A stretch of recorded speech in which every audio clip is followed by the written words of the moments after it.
Is Jay-Z making a comeback? Huh? Okay, ho. Marcy in the building. You heard, JJ.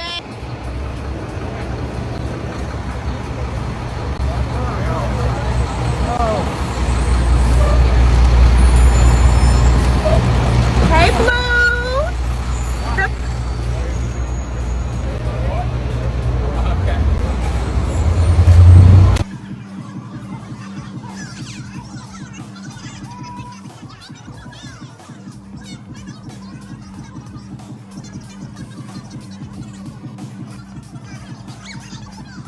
If you grew up when I grew up, Jay-Z, everything to us. You know what I'm saying? Everything to us.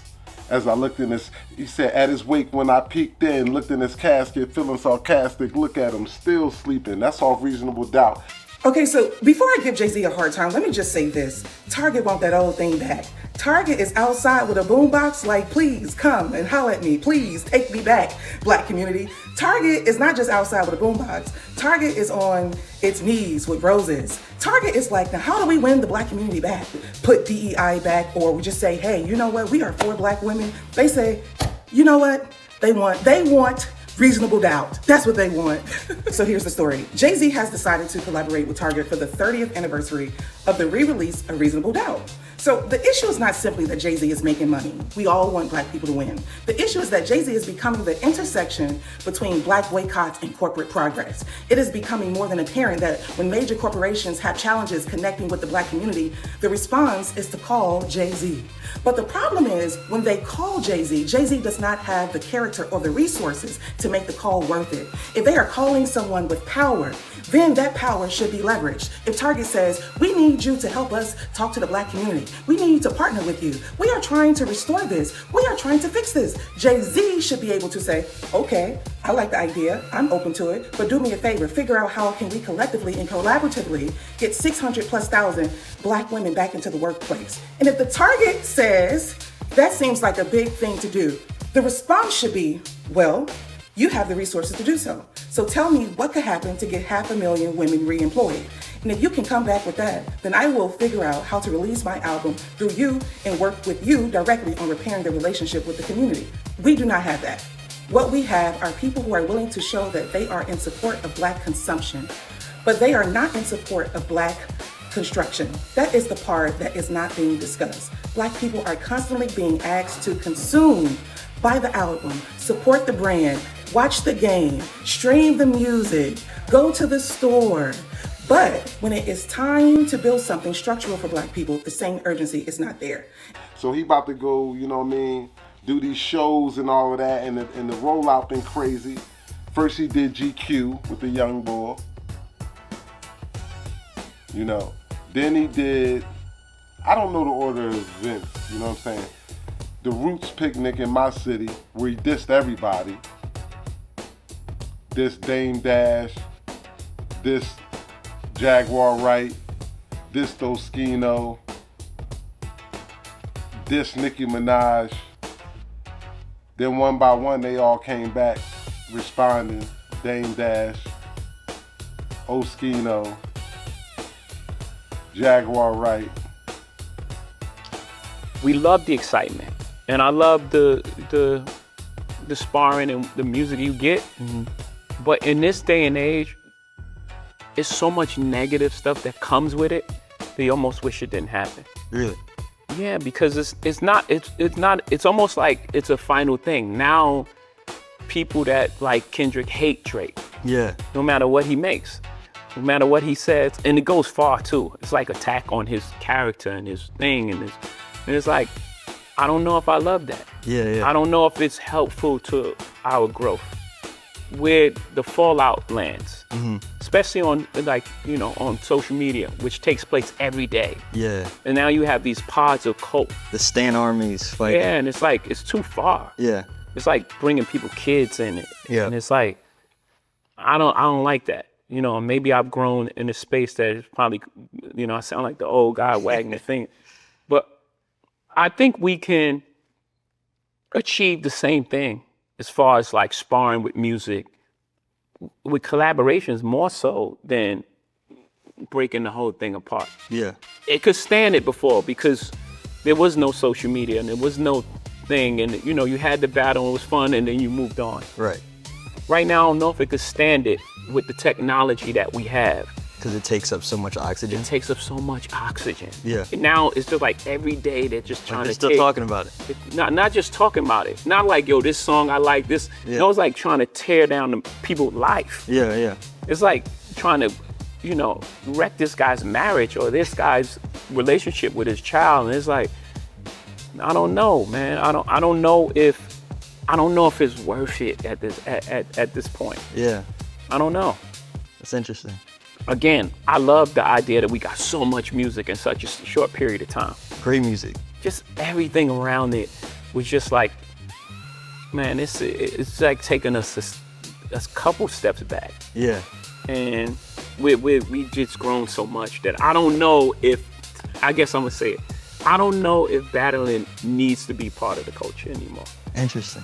I hate that I have this point of view. I do, because I know what it sounds like. I know what it feels like. I hate. Then he did, I don't know the order of events, you know what I'm saying? The Roots picnic in my city, where he dissed everybody. Hattie's turning 100. If she would have transitioned before I cleared my name, I would have hunted them. Every one of them playing these silly games. That 1-800 ambulance chaser would have wished one came. But 911 is a joke. Public enemy #1, I've been ranked. The rock's not crumbling. The leprechauns have magically run out of pranks. Your son on a federal jail line mumbling something about having too much in his drink. He then calls Tory Lanez a leprechaun. He says the leprechaun must have magically ran out of pranks. Your son's on a jail recorded call mumbling about how something with his drink. Mumbling something about having too much in his drink. You know how dumb that is? Another one fumbled his, wonder how I get the blame. Okay, that's also important. So what Jay-Z is describing is that, yo, y'all have been blaming everything on me. That nigga fumbled his own bag. That nigga put himself in jail. That nigga's an idiot. This Dame Dash. You know how dumb that is? Another one fumbled his, wonder how I get the blame. Niggas' teeth is tumbling out their mouth and somehow I'm the one who done it. It's a murder mystery. Why do they keep putting you in these funny hairstyles? And what version of this would have sold if Jay would have came out in that stupid ass hairstyle with them dull clothes, with nothing shiny in in 2000 and 96 when we were coming out, would that have been the one that you would have been a fan of? It really isn't too much I gotta say. I mean, I'm hearing everyone else's opinions. I don't have to say nothing. I feel like he has to deal with that backlash just for being that whack on the Roots stage. It's like, was he trying to look like the drummer from the Roots? Was that, what was the, I don't understand. And I don't know how he gets out of going from a dread to an afro in a day without patches and nothing. So to me, that's what it looks like when you owe the devil money. They make you dress funny. They take all your jewelry away. And then they make you do what they say. So I went from being like a little aggravated with them to now feeling sorry, because I'm actually watching what happens after 25 years after you sell your soul. You're in hell. You can't tell me when you were 30 that you wanted to be 60 with this stupid ass hairstyle, beefing with niggas that you know are gonna get at you all day long. You're supposed to be a billionaire. I never seen a billionaire have a job. I don't give a fuck about that Super Bowl. He's an employee. A billionaire doesn't take a job. If we want to battle, anytime Jay wants to battle on the stage, I will personally destroy him. Getting on the Roots with a stupid afro and doing a freestyle, a battle freestyle, after you just said that battle rap's not good for rap, is just dumb. I just didn't get the hair. It was hard to get past it. When he's doing dumb shit, he's always dressed terrible. So Jay, at Yankee Stadium, I'm giving you an order. Cut that hair off. I want you to get a Caesar. I want you to wear the baseball hat to the side, some Thames, but we want to see the old Jay. We don't want to see this version of you, bro. You know? We don't want to see Heart Attack Jay. The one that looks like they're going to fall out because they can't catch their breath. And that wig is too heavy. We don't want that Jay. Let's preserve his legacy. Why would you wear them stupid ass suits? He knows those suits are stupid. Those suits are terrible. Why would he keep doing it? To make me nauseous? And this is another thing about Jay that I still wonder about, being that he wants to be funny. Jay's breath always used to stink. And you know why? Because for some reason, don't you hate when they got bad breath and chew Big Red? It's just cinnamon doodle. Nobody wants to smell that. I hope this is not still chewing Big Red with bad breath on that mic, because that mic must have been stinking. And then he dressed up like a mic. Yo, talk to your man, B. Yo, Jay Brown, you still my man, man. Don't let him do that. No more wigs. Put the wig down. Let me ask you a question. When is the last time that Jay had a hit record? And don't say 40, 40, 40, whatever that shit is, because that wasn't a hit. I want to know a hit record. When's the last time he made a hit movie? When the last time he made a hit clothing line? When the last time he made a hit anything? All he does is do brunches. Because that would not be tolerated. None of that shit would have ever happened at Rockefeller. I wouldn't have let it. I would have been on the floor too hard. I would have been crying through the whole set with that hair. So let's move on. I could do this all day. Disco Skino.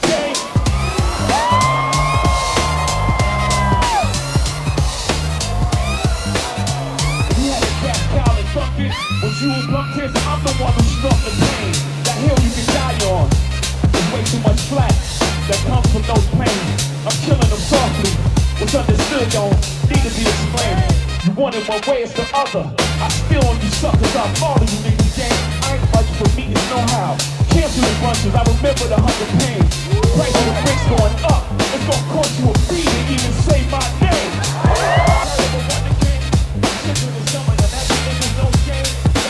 Understand? I really get understand as how I'm playing. Y'all fuckers, y'all thumping in. Everybody think they the ones insane. You're no maniac. Watch how maniac in my presence, nigga strength. I need a new therapist. This shit is not working. I'm truly on the brink. Y'all better not encourage me. Y'all don't want me to think these thoughts that I think. That nut ass nigga still stuttering. What did you think about the overall freestyle though? I think for Jay-Z, I think it was corny. If it was somebody else, it might be okay, but I hold him up here. You know what I'm saying? I think he rushed it, was in his feelings. I mean, he was in that mansion. Beyonce back there, she practiced our dance move, and all that. And he watching the kids, he bored. He just sitting there with his feet up, you know what I'm saying? This Jaguar right. That chatty patty down on his luck again. Quest introducing me to Jaguar. I don't know why I still fuck with him. Everybody know what it is. That's why I find it funny. I find it funny because he didn't mention nobody else's name but mine. And I understand. Duly noted, sir. Right. Everyone else was subliminal. Duly noted. Now understand what that means for you. Because the truth is, you ain't been saying my name. You've been calling me a conspiracy theorist. That's how you've been referring to me, as a conspiracy theorist. Yet, I guess you can't call me conspiracy theorist anymore because everything that I said, it ended up coming to be exactly what the fuck I said. Even when people didn't want to believe it. Even when there were people that really didn't want to believe that I was dead on balls accurate about everything that I said. Yeah, right. Wait, did you even take that as a diss? Him mentioning your name there. Yeah, did you even take it as a diss? Not at all. What I took it as, game on. That's what I took it as. He's ready to say my name. So that means we about to get into some ignorant shit. Okay. Well, I will say this, Jack, he did laugh it off. So, and he still fought to the quest. So, I mean, does he? Because does Amir it? wasn't invited to the dress rehearsal. And then Amir turned around and sat down with Lauren LaRosa and said he wasn't even sure whether or not the Jigga Man was going to be able to make it. And he was just glad that he could be there, which is funny because he was the first artist that y'all announced for the Roots picnic. Correct. Jay-Z said himself that he wondered why he didn't have him at the dress rehearsal because he must have knew that bar was coming out, as it seems like everyone else knew. As far as on production, knew that bar was coming. So much for a freestyle. Oh man. Okay. So much for a freestyle. Yeah, no, You it's want to know interesting. what was even greasier though? Shoot. And I actually want to acknowledge Choky Chicken. Here on YouTube, he was doing a video and he was sharing a clip from Amir's podcast. I've never watched it, but he was talking. He had a voice clip of him talking about how when they signed the Def Jam, how the Jigga Man shelved pretty much their music because he wanted to cut off Black Thought's trajectory because he thought he might outshine him because he was such a nice. Diss Nicki Minaj.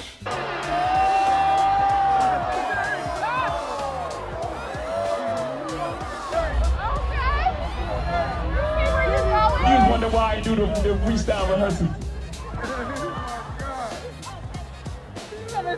That lady back on the stuff, she sound like she in love with him. Her king can't even take their kids. Enough of them. Nicki Minaj is very angry about Jay-Z's diss, but it's inspired her to do something surprising. Jay just went after Nicki during his performance in Philly at the Roots picnic. Nicki has openly called out Jay online many times over the last few years, and now he has finally responded with a brutal freestyle. In the freestyle, he said, "That lady back on that stuff, she's in love with them. Her and Ken can't even take their kid. Enough of that." Before stopping himself on stage, he strongly implied that her husband was not allowed to pick up his own family members. Some people think that bringing Nicki's family into this is taking it too far, but I don't think it's anything that Nicki wouldn't do herself. Because of this, people are very eager to see how Nicki will take this, and it looks like we just found out how she feels. One source said Nicki is livid. However, she is inspired by this. She's already writing a diss track about the situation for her next album. She sees this as free publicity. The big topic of her next album will be all the students she's gotten over the past year from both peers and public. This means the situation will only get bigger as Nicki's prepared for response. It shows she's turning the negative attention into energy for her upcoming music. But before you go, I'm gonna know, do you think Jay crossed the line by bringing her family into this? A rapper can't be my eye. I got MAGA Republicans. Them shots came from the very top of the government. Good luck with them. I'm governed by God. You try to break the government. I brain for 40 days. My neck get flooded again. Wrist get flooded again. My net worth went up again. My next update, the jig is up. I got up 10. Wrong chart, champ. You gotta look up again. Niggas look up the hole. I never looked up to them.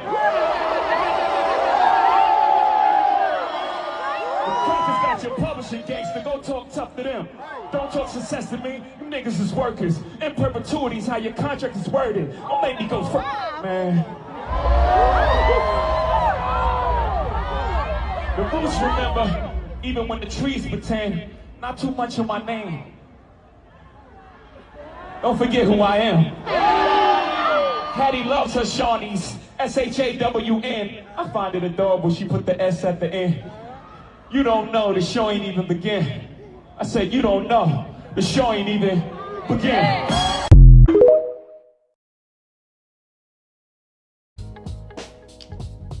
Then Jay decided that he's going to, I guess, do a pop-up. This is the pop-up.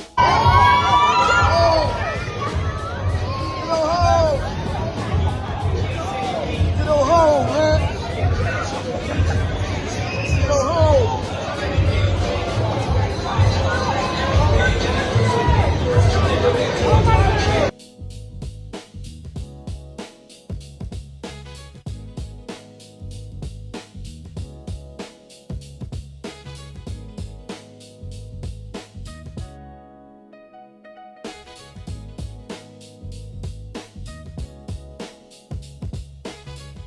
Yeah. Definitely didn't start that way.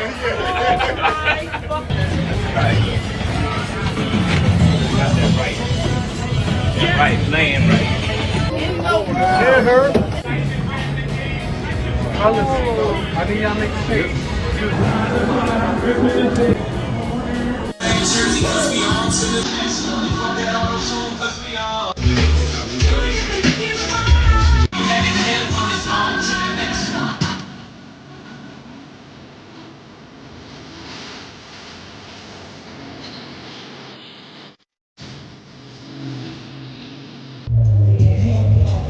Jay-Z pop-up is active, but the prices of the merch almost gave me a stroke. I'm Izzy Izzo for Complex News, and I thought I loved Jay-Z enough to invest in memorabilia, but I was instantly humbled. So boom, I walked into the Subway-inspired pop-up on Bowery, and the vibes was there. I had my eye on this Yankee collab baseball jersey, either the Reasonable Doubt edition or the Blueprint edition. Until I seen that price tag. I don't know about $400 right now. Was I being frugal? Possibly. Boom, then I seen the collector's crate. I'm like, this will look good on a coffee table. All 13 of Jay-Z's albums on vinyl? Fire. But for $1,500, I could buy a whole new coffee table. Or even cop out on a Reasonable Doubt jacket. So then I was like, let me opt for the cassette tape deck. $300 for 13 limited edition cassette tapes? Not bad. Until I started thinking about all the things I could do for $300. Don't get me wrong, the pop-up definitely has affordable heat like these $55 t-shirts. But if the offer was $2,000 or look like Jay-Z, I'm taking the 2 bands easy. But what y'all think? I'm Izzy Izzo for Complex News, and check out the Complex shop for more Jay-Z products.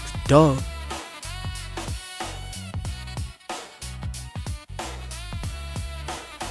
You know what I'm saying? The hair is still everywhere. Beyonce even convinced him to be a content creator and show how his dreads got taken out and turned into an afro. 8 years of locks. Now, we all naturally shed 50 to 150 strands a day. So imagine, almost 9 years of locked hair. You look so handsome. Now, I was pretty obsessed with Jay's locks. Honestly, I didn't really want him to cut them. It's a lot of memories stored in locks.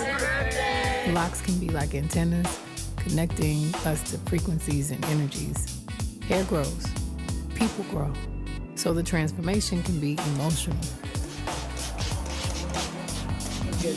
Tangling spray. And she sprayed in my ear. We started at the bottom of the lock and worked our way higher and higher until we got to the base, which was the hardest to detangle. We're using grease. You know, this is totally locked. And I'm gonna put the comb. Look.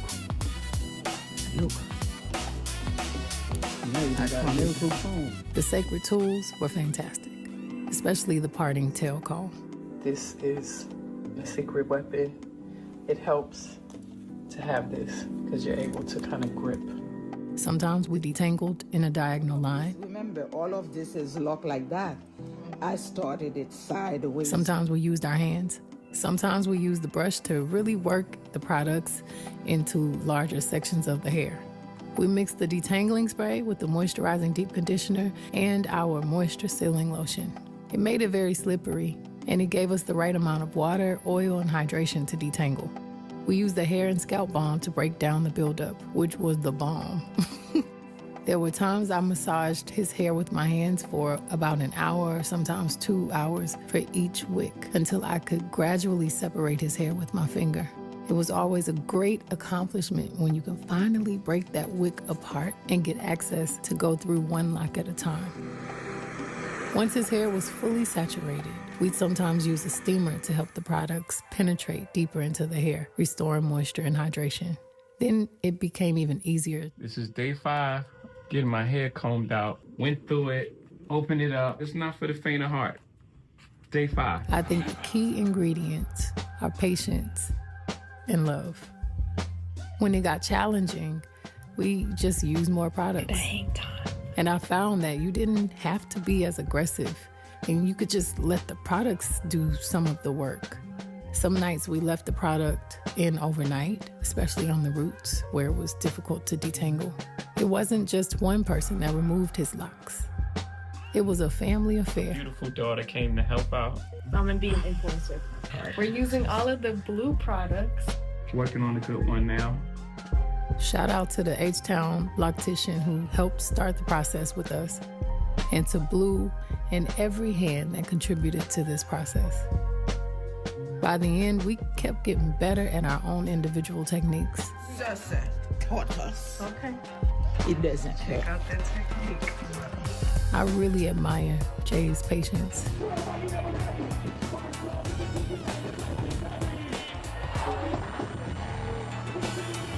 After 6 days of removing his locks, we spent another day detangling and really deep conditioning. Hey, let's go. I blow dried his hair, trimmed his ends before we washed it. So this is a new Jay that I'm used to. I love to get some new music just to kind of see where he at. Other than that, he about to do this thing over at Target, which is very, very confusing considering that colored people ain't really messing with Target. And Jay already kind of went through a similar situation with the NFL, so it's like, come on, Hova, what's going on? You know what I mean? You can't be going over to Target, you know. But yeah, shout out to the man with the the guy bodies. We'll call one of the God MCs, him, Rakim, Karis one. It's way deeper than rap when it comes to that and the knowledge and all of that they drop. Other than that, man, what do y'all think about Jay-Z making a comeback? You know what I'm saying? Let's start the video like this. So let's go. How y'all feel about Jay-Z making a comeback? Let me know. You know what I'm saying? Like, comment, subscribe. Stay tuned. I'm going to keep coming to y'all with the news. I'm in here all summer doing this. Hope y'all get me all fall and all winter. You know what I'm saying? Like Hove. Yo, man, shout out to Jay-Z, man. You know what I mean? If you put out a new album, I'm going to buy it. I'm going to at least listen to it. I don't know about going to Target and buying a whole vinyl. We'll see about that. The parade!